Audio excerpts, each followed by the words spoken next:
Ask you guys to step up here with me. So if we're ready to go, I do appreciate you all being here on short notice. Some of you all have been emailing us and asking some questions about this case. We regret that we weren't able to release everything until we could today.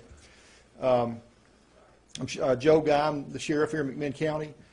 Joining me here at the podium is where's my chief deputy? Chief Deputy Matt Blair, our director of schools, Lee Parkinson, our detectives Kevin Gray and Doug Reed. I'm going to read from a prepared statement, then we'll let General Crump and Director Parkinson make some statements, and then we'll take some questions. So we'll not take questions until we all three get through speaking. So an Englewood woman has been indicted by the McMinn County Grand Jury on numerous charges related to sexual encounters with minors. The McMinn County Sheriff's Office received a referral from the Tennessee Department of Children's Services on December 9th, 2021, that indicated one Melissa A. Blair, age 38, of Englewood, had been having sexual encounters with male juveniles who were students at McMinn Central High School. An investigation was immediately begun, and as interviews progressed, additional information came to light as well as additional victims. On December 15th, detectives with the Sheriff's Office went to Ms. Blair's residence and spoke with her, which was quickly followed by the execution of a search warrant at the suspect's residence. A letter from Director of Schools Lee Parkinson was also served on Ms. Blair, which banned her from school property or any school activities from that point on. The search warrant revealed additional evidence, and our investigation grew larger as more parents and victims contacted us. We were finally able to present the case to the grand jury today on February 15th, upon which these indictments were issued. The indictments from the grand jury were a total of 23 counts, including 18 counts of aggravated statutory rape, 4 counts of human trafficking by patronizing prostitution, and 1 count of solicitation of a minor. The current charges are related to 9 confirmed male juvenile victims related to incidents which occurred from the spring of 2020 through late 2021. 7 of the victims are still juveniles. 2 were victimized as juveniles and have since turned adult. We suspect that there may be additional juvenile victims, and we encourage them or their parents to contact us. There may be additional victims who are also now adults. We encourage them to contact us as well. It appears that Ms. Blair was communicating with these juveniles on social media, arranging meetings with them, and then trading items for sexual encounters with the juveniles.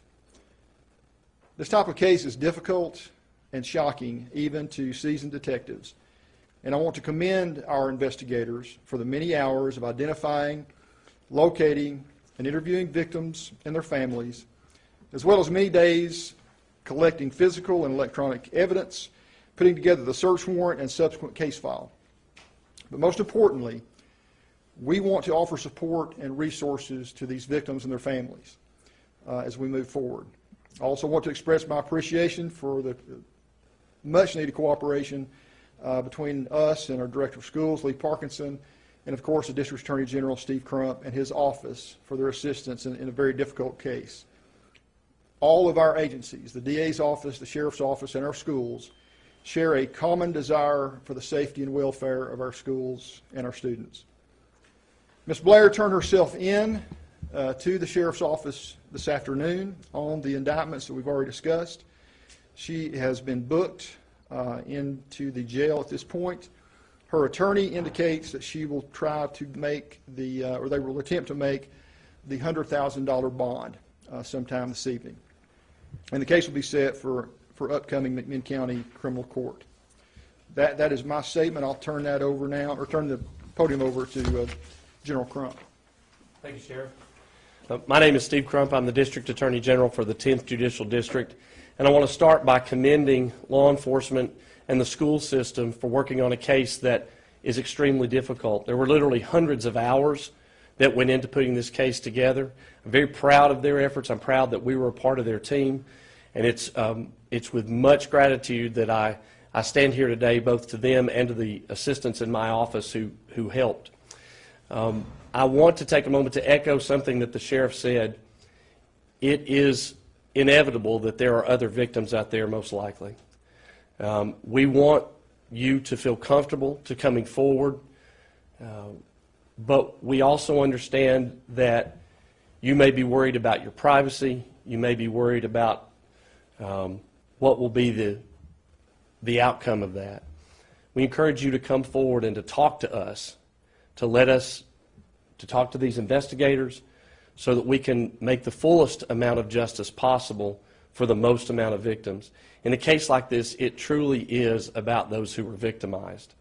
It's not about a headline. It's not about a trial. It's about trying to make as much as possible our victims whole. Again, to the director of schools and to the sheriff and his people, I congratulate them on a job very, very well done. Hello, my name is Lee Parkinson. I'm the Director of Schools for McMinn County Schools. And I want to thank our detectives, our Sheriff's Department, for their quick work on this. They are to be commended. And I also want the parents and families and this community to know that the health and safety of our students is always paramount. We want to protect them at every turn.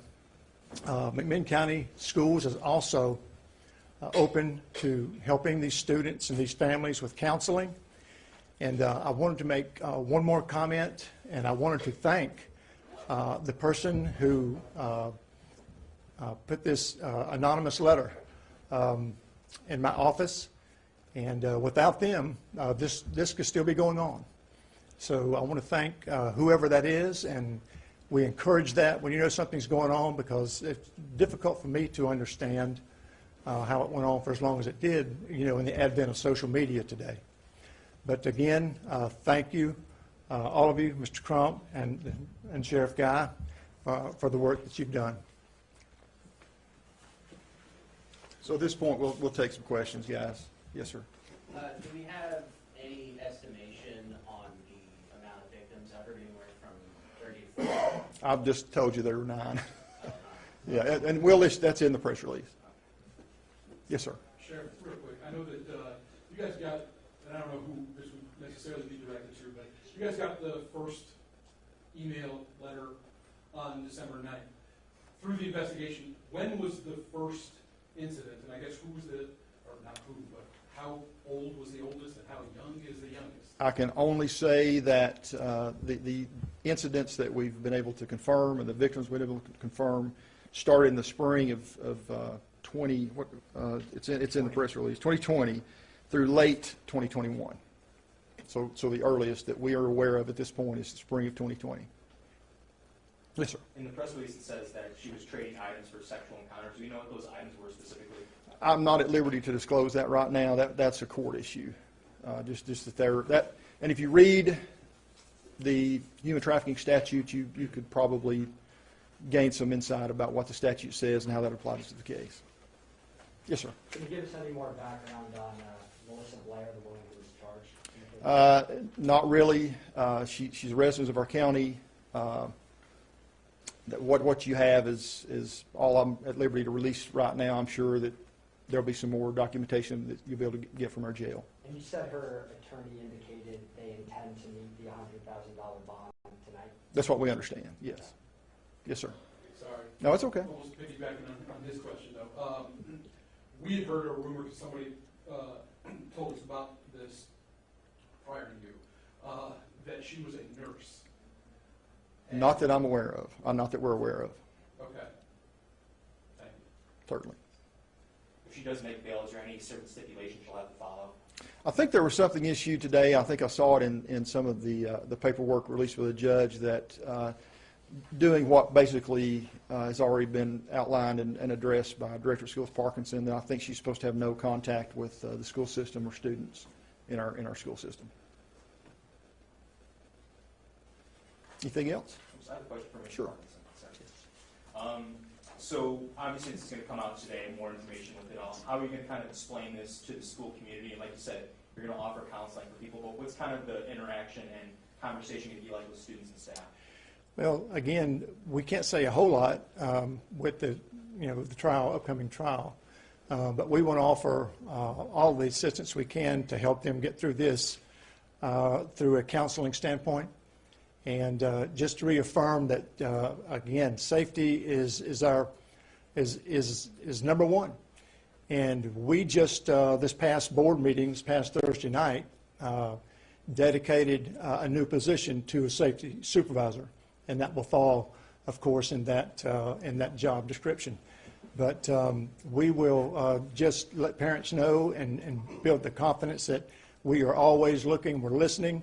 Again, we depend a lot on the public. We depend on a lot of public information to come to us because, as sad as it is, sometimes we're the last ones to hear. And there were no indications from us, from our administration, our school administration or our central office administration, that this was going on. And that was, again, it was tough because, with social media today, you can't keep much quiet, but that was the case. How long has she been with the schools, and is there anything in her prior record that would indicate any issues with her as a teacher? She is not a school employee. Has she ever been a school employee? No. She has been involved with booster clubs, things of that nature, just like most parents involved with the school. So do you still have children at the school now, or they graduated? She had a student at the school who has since transferred. Was it transferred because of what's happening? I have no idea. Mr. Ferguson. Yes, sir. Not to have you rehash anything that happened at the last school board meeting, but you guys in McMinn County have had a pretty busy, even if you take it as Thursday, 5 days. Yes. This can't be how you guys want to be known. Oh, absolutely. Talk to me about just the school, I guess in Sure. your estimation, what the school board and school district would say about just how much publicity McMinn County's gotten over the last week and a half. Well, it would be a lot better if it was better publicity for sure. But it just comes with the territory. When you're dealing with kids and families and communities, it's just part of it. It's part of the job. We just happen to hit these rough spots, pretty close together. And a lot of folks out there praying, and especially in this community, and we appreciate that. If she wasn't a teacher or instructor, can you talk a little bit to her how she had access to these students? I can't. I wouldn't know that. I don't know who this would be a question for, but was there anything else that the students had in common, at least the 9 cases you know of, other than being male juveniles at the high school? Were they all athletes? Were there any other factors that are common factors? I don't really feel comfortable saying much more about the victims themselves, just the fact that they were all students at McMinn Central High School. Thank you. Anything else? Is this exclusively going to be handled by you guys here in McMinn County? Yes, or this, is TBI gonna join no, in? this is purely a McMinn County Sheriff's Office investigation. And can you elaborate any more on how this originally came to light? I know you said there was the letter. Any additional details about how this officially came to fruition? It was brought to us through the Department of Children's Services through notification to them, and that's not uncommon in even a smaller case. They notify us, and then we join with them in the investigation. Which one? I'll hit you first. Oh, okay. Is there an arraignment hearing coming up, and when is that? I have no idea. Probably in the morning, but I don't know the specific time. So you said there's probably more victims out there, and you said that the first incident started in spring of 2020. Do you think it could have gone even earlier than that with more victims coming up? It's possible, but it would be speculation at this point. We just know that in the people that the detectives have interviewed, the victims that the detectives have interviewed at this point, it's between that time period, but it's certainly possible. Yes, sir. Andy, a question for you when McMinn County Schools kind of join. So you mentioned before you want these victims who might not have come forward to come forward. What is the best way for them to do that? They could, they can contact the DA's office. They can contact our office. I think any of the three of us personally have a lot invested in our community, and our students and schools are very important to us. So contacting us personally would be great. Contacting our agencies, and we'll make sure that they get the resources they need. It's certainly as you might imagine, a very traumatic situation for some of these families. Are there ways that they can do that to remain anonymous? Oh, I'm certain that they could be, because we're talking about juveniles here.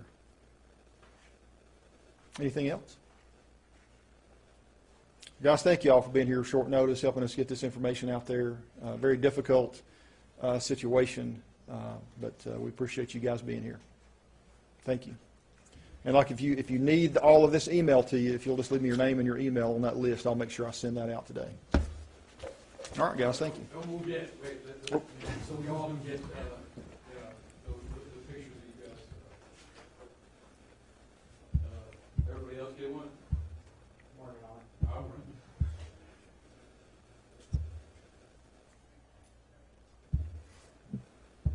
Sheriff, we can reserve the right to ask questions later if possible, correct? Yeah, you're free to contact us, yeah, if you want to, that's fine. I will at this point, I'd say we're focusing on the victims, and so I won't be able to say much more except for what I've released. Just know that, but you're free to ask. It's your job.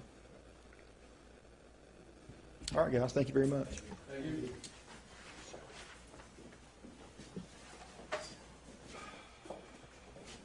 I'll swing back and pick that up. So, we gotta go outside. Yes. That's what Amy had just texted me.